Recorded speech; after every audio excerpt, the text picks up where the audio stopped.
ফেরেশতাদের লিডার হযরতে জিবরিল আমিন বলতে আছেন, ইয়া আল্লাহ, আরো তো পয়গম্বর দুনিয়াতে পাঠিয়েছেন, অনেক নবীগণকে পাঠিয়েছেন, আপনার খাস বান্দাদেরকে পাঠিয়েছেন, কিন্তু কাউকে খলিল বলে ডাকেননি। কিন্তু আপনি ইব্রাহিমকে কেন খলিল বলে ডাকেন? খলিল বলার উদ্দেশ্যটা কি? খলিল বলার পহচানটা কি? ইয়া আল্লাহ, কিছুই বুঝতে পারি না। মহান রব্বুল আলামিন বলে, হে জিবরিল, আমার খলিলকে যদি তোমার কাছে জানতে হয় তাইলে খলিলের কাছে চলে যাও, ইব্রাহিম খলিলুল্লাহর কাছে চলে যাও।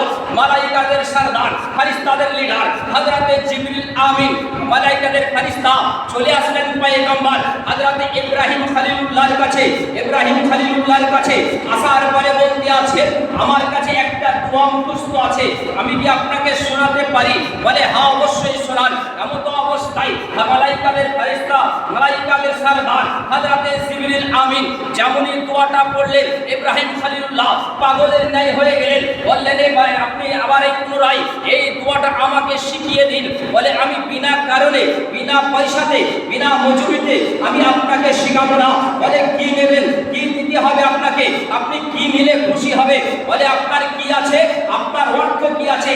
বলে, আমার দেখো অনেকগুলো আমার মেষ আছে, এর মধ্যে থেকে তুমি যদি আরেকবার ওই দোয়াটা আমাকে শিখিয়ে দাও, আমি 200টা উট তোমাকে প্রদান করে দেবো, দান করে দেবো। যেমনই বলা, আবার তিনি হযরতে জিবরিল আমিন দোয়াটা আবার পুনরায় পড়লেন। পড়ার পরে আবার তিনার মনের দিকে উৎসাহিত হয়ে গেল, বললেন, আরেকবার এই দোয়াটা শিখিয়ে দিন। হযরতে ইব্রাহিম খলিলুল্লাহ যখন বললেন যে এই দোয়াটা আরেকবার আপনি বলুন, হযরতে ইব্রাহিম খলিলুল্লাহ বলার পরে মালাইকাদের সরদার জিবরিল আমিন তখন বলতে আছেন, আমি কেন শিখাবো? আবার তো আমাকে কিছু লাগবে।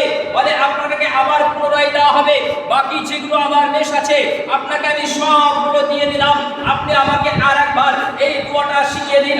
আরেকবার শিখিয়ে দিলেন, আরেকবার বলে দিলেন। বলে দেওয়ার পরে আরো মনের মধ্যে উৎসাহিত আসলো, বললেন, আপনার এই দোয়াটা আমাকে পুনরায় আরেকবার আমাকে পড়ে আপনি শুনিয়ে দিন, আমার শুনতে খুব ইচ্ছা করছে, আমাকে শুনতে ভালো লাগছে। হযরতে জিবরিল আমিন রাদিয়াল্লাহু তাআলা জিবরিল আলাইহিস সালাতু ওয়াস তাসলিম তিনি কি করলেন? হযরতে ইব্রাহিম খলিলুল্লাহর সামনে বলতে আছেন, আপনি যদি আমার কাছ থেকে পুনরায় শুনতে চান, আপনার যতগুলো মেষ ছিল আপনি তো আমাকে সবগুলো দিয়ে দিলেন, আপনার কাছে তো আর কিছুই থাকলো না, আপনার কাছে অবশিষ্ট মেষ কিছুই থাকলো না।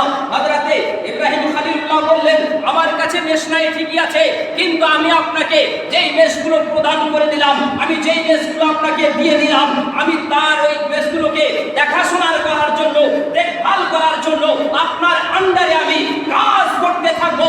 জিবরিল আমিন তখন চলে গেলেন আল্লাহর দরবারে, আল্লাহকে বলছেন, হে মহান রব্বুল আলামিন, তোমার খলিলকে তুমি কি এমন না জানি নিয়ামত দিয়ে পাঠিয়েছো যে তোমার কথা বলার সঙ্গে সঙ্গে ইব্রাহিম খলিলুল্লাহ পাগল হয়ে গেল, দিওয়ানা হয়ে গেল, চেষ্টার জাহাজ হয়ে গেল। এমন অবস্থায় ইব্রাহিম খলিলুল্লাহকে আমি যতবার বলতে যাই, ইব্রাহিম খলিলুল্লাহ পাগলের মতো আমার কাছে শুনতে চাই। শুধু তাই নয়, তো প্রথমে 200 মেষ দিলেন, তারপরে আবার দিলেন, তারপরে সমস্ত দেখভাল করার জন্য, আপনার এই পবিত্র জিনিসটাকে শোনার জন্য তিনি বললেন, আমি আপনার আন্ডারে থাকতে চাই। বলুন সুবহানাল্লাহ। এ ছিলেন ইব্রাহিম খলিলুল্লাহ। ইব্রাহিম খলিলুল্লাহ সন্তান হযরতে ইসমাঈল জাবিউল্লাহ। হযরতে ইসমাঈল জাবিউল্লাহ তিনিও একজন নবী। হযরতে ইব্রাহিম আলাইহিস সালাতু ওয়াস তাসলিম তিনিও একজন নবী।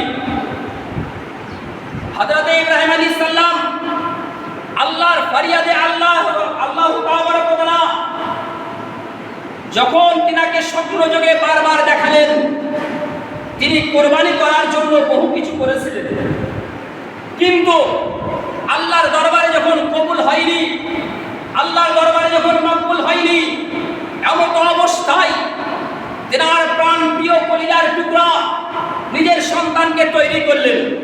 সন্তানকে তৈরি করে দেওয়ার পরে নিজের অর্ধাঙ্গিনী তেনার স্ত্রীকে বললেন, আমার কলিজার টুকরা হযরতে ইসমাঈল জাবিউল্লাহকে আমার সঙ্গে করে দিন।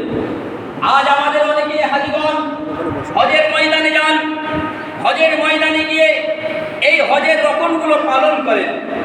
আচ্ছা, এই হজের ময়দানে গিয়ে কুরবানি করা, আল্লাহ কি কুরবানি করেছেন? একটু জোরে বলবেন।